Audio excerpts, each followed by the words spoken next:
when the shit hits the fan, you know exactly where you're headed. You're not headed to Nauru, you're not headed to Vanuatu, you're not headed to African nations, you're headed to Paraguay, you're headed to Panama. So one of the common questions I keep getting asked over and over again is, should I go for the Panama permanent residency or should I consider the Paraguayan residency? Now, Paraguay does offer a direct permanent residency. Yes, a lot of people aren't aware. You don't need to start off with temporary. You can directly jump onto permanent, but that's a separate topic. I'll get to that in a second. The most important distinction here is which is a waste of time. Is either residency a complete waste of time? I'm going to cover that. But before we get to that, let's compare the two. Let's look at the strengths and the weaknesses of each option. What I also wanted to touch upon is the similarities between the two options. So if you're on the edge, you know what the similarities are, you know what the differences are, you know the pros, the cons, and then you can make a wise decision. Pick one of the two residencies from a long-term perspective. Now, first, let's look at the similarities. The biggest similarity is that they both are territorial. They both have tax advantages. They both have some of the lowest taxes that you can find in Latin Americas. Now, if you look at Panama, who is it really good for? I would say, think of it more of the UAE of Latin America. So if you're looking for international banking, international finance, you have online businesses running all the time, you want to use a jurisdiction to open up your bank accounts and do transactions.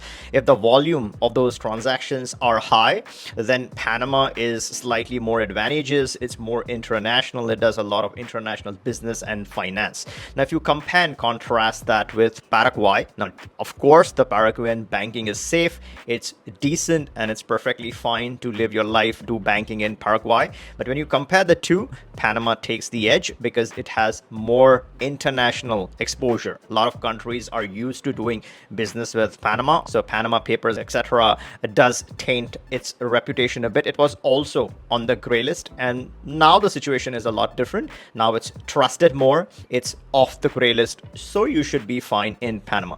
The other major advantage of Panama is that it uses US dollar as the main currency. So that's kind of the global currency, and you're not worried about the currency fluctuations, a stable currency to deal with. There again, it gets the slight edge. It leads Paraguay in terms of the stable currency. Now, one of the biggest similarities in both these two options is that you can completely bypass the whole visa requirement, right? So you don't need to get the residency visa stamped on your passport from home. So no visiting a home country embassies or Panamanian embassies in your home country. You can bypass that. You can use the visa-free access.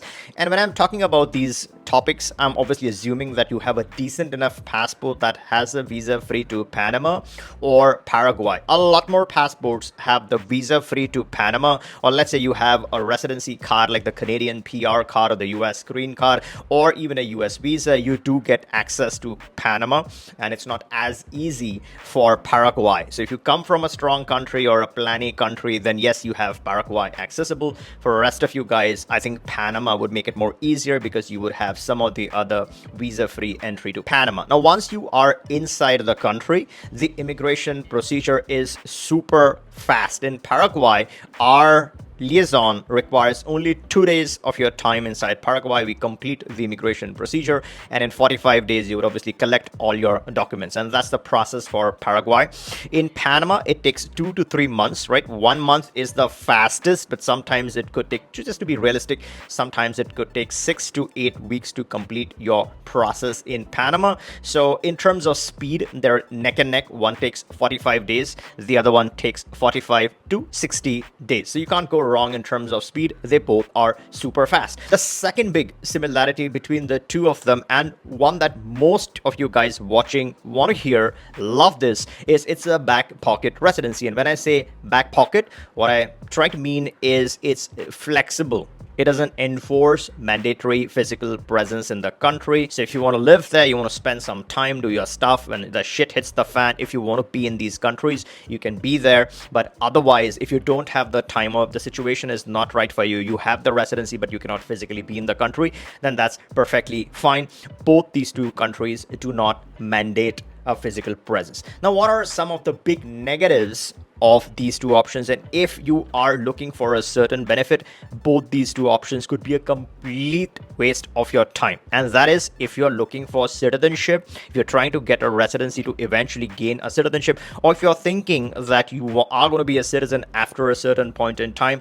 The short and the unfortunate answer is that it's both these two countries are not good from a citizenship perspective, because Panama hardly issues any citizenships. Most of the applications filed in Panama over the last several years are still sitting on the president's desk. Now, yes, there's been a change of leadership. The new president may look at those applications, but in general, it takes forever if you're looking for the Panamanian citizenship. And although it does not mandate any physical presence for maintaining or saving the residency, the permanent residency, the unfortunate reality is that when it comes to citizenship, you got to have solid physical presence on the ground in order to then be eligible to file for citizenship. And even then, they aren't really known to award citizenships that easily at all. So Panama, a wrong choice. Paraguay, you got to live in the country on the permanent residency for 2 or 3 years. That's fine. You could do that easily. And all that you need is 6 months each year. Now, that is not the problem. The problem is that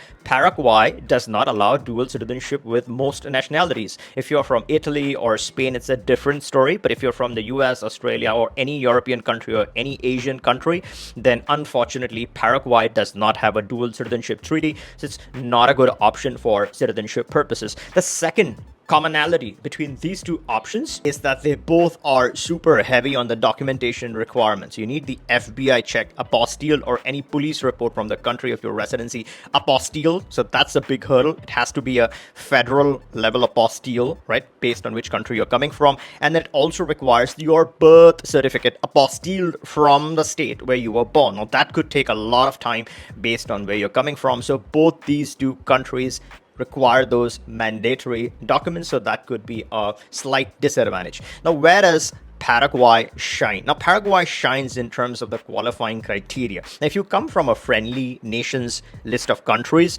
then you could invest $200,000 in your own bank account, create a fixed deposit, or let's say you purchase a property of the same value, then you can qualify for direct residency in Panama. This is not affordable. It's not worth it for a lot of people, right? Putting that much money in. If you're not on the friendly nations visa list, then you make that $300K higher amount. Again, a lot of people aren't going to like that. They don't mind investing or putting their money in a bank account, but giving them a fixed amount sometimes concerns a lot of people, right? And let's be honest, some people just don't feel that is worth it putting in Panama. There are other important uses of that money that you would rather do. So that is a stiff requirement. Now, if you are retired and if you have genuine pension, meaning from your retirement fund, if you're getting paid $1,000 or more per month, then yes, Panama would make sense. Or let's say you're earning $750 to less than $1,000 a month in pension, then you can combine that with a property, 100K worth of property in Panama, and you can strike it. This is where Paraguay truly shines, because here there is no qualifying criteria. As long as you have those documents, right, you have your passport and you have a couple of bank statements, you can easily get Paraguay. And while I'm talking about these two options, we have specialized attorneys in both locations that can get you your permanent residency at lightning speeds, right? As I said, 45 days to 60 days, we are able to get these residencies for you. And no, you don't need a visa to enter the country if you have visa free already. So if you are interested in getting started with either or if you're on the edge, you can always click the link, book a call. We can discuss the best one and immediately get you started for that option. So in Paraguay, you have no qualifying criteria. You simply have the documents, you go, you get the residency, keep it as your back pocket residency. But let's say you're looking for a permanent residency, then all you need to do is add one additional document, which gives a declaration that you're willing to put $75,000 in Paraguay over the next 10 years. Not right now. You don't got to move any money right now. It's in the next 10 years. If you give that declaration, that instead of getting the temporary, we directly apply for the permanent residency on your behalf and get you that permit. Of course, that has the headache of then complying with that requirement. Now, once you're giving a declaration to immigration, you want to renew this permit, you want to be in good standing. So you obviously have to think about complying with that requirement. Now, who is Paraguay good for, right? If it is not about the citizenship, then what is it about? Why would you get a residency? You would get a residency, and a lot of rookies will expose their home country nationality. So if you have a home country passport, it's a strong passport, you have the access anyway. So why would you want to get residency on that passport? You want to have a layering solution. You want to have a second nationality. If you're getting a second passport, then you want to use that to get this residency. So when the shit hits the fan, you have an alternate passport legally obtained. You're doing legal stuff. You're not doing anything wrong. And while I'm talking about all these strategies or all these things, this is simply my own analysis. This is educational content. None of this is immigration, legal, tax, or finance advice. You should always consult your attorney, or alternatively, you can reach us and we can hook you up with the professionals who are going to give you the right guidance for each of these options. But let's continue with this whole layering concept. What is it, right? So you want to have your home country passport, leave it aside. It's where you were born, it's where you come from, so that's good. But on the side, you want to have a layering passport. Doesn't have to be the best. What are the options? There's a CPLP country, there's an ECOWAS country, direct citizenship, cheapest citizenship, less than 100k euros, far cheaper than any other commercially available CBI. We have that program directly. If you are interested, you can always click the link. As I said, we can get you started with that one. That's the first option, or first and second option. The third option is the Nauru passport. Relatively less known. It's not really known or reputed as a CBI. It's a very fresh program. This is the time to get it before it closes. Now, of course, there's no news of any closure, but these programs start and they close by the time you realize they're gone. So if you're on the edge, if you're on the fence for getting a second passport, Nauru could be an interesting option. But if you're looking for something truly cheap, because anyways, the passport is utilized to get the residency, and the residency is the main deal, the plan B, the banking solution, the property solution, or diversification or legal diversification solution, then the passport is irrelevant. And if you want to save on money, then you have Vanuatu, which has the similar access or identical access as Nauru, but with Vanuatu you're getting $50,000 back, and after that rebate, looking at 115 for a family of 4 people. So per passport, it's a good investment. It's 19-20k per passport, not bad at all. And putting money in tainted and busted options like some of the Caribbean options, they're going to lose all the visa, they're going to share all your information. So that is a hot red zone I'll stay completely clear of. That was a thing of the past. It's dead and buried, a zero value option. Some people even think about renouncing some of those crappy options. I'm not saying all, but some are truly trash options. 100% stay away from any of those shady solutions. But these solutions are immune to all that nonsense because they're already low on price. They did not listen to those Western forces. Unfortunately, they lost a bunch of access. But you know what? There's a world outside of the West, right? There's Latin America, there's up and coming, there's Asia and stuff like that. So you can add all these residencies using that layering passport. So let's say you strike a second passport real quick. How fast can it be done? 30 days, 60 days, and 90 days. If you've missed my video on the 3 hot top options for an immediate passport, you can watch this video. This has all the details. And let's say you get this passport in place. The second step is tagging or attaching all these residencies. Some crazy savvy people will buy 2 passports and then have 1 residency on each, so they have an extremely diversified portfolio. This is not for every Tom, Dick, and Harry. So you'll be thinking, what the hell, what is he talking about? This is for the right kind of people, and for ordinary or normal people, 1 additional passport is usually a good strategy. And then you have a quality residency, let's say something truly back pocket like Panama or Paraguay, which does not mandate any physical presence on the ground. Then this is a maintainable solution. You can go to renew it. You don't physically have to live there. You have safety and security at your fingertips, or let's say in your back pocket. So when the shit hits the fan, you know exactly where you're headed. You're not headed to Nauru, you're not headed to Vanuatu, you're not headed to African nations, you're headed to Paraguay, you're headed to Panama, where you can still continue to live the same quality of life that you're used to living in your home country. Now I'm going to keep introducing more programs in future as our opportunity arise, just like the CPLP, just like the ECOWAS. If you're subscribed to this channel, you'll be the first one to be notified of any changes that happen. And if you like this video, give me a thumbs up, and catch you in the next one.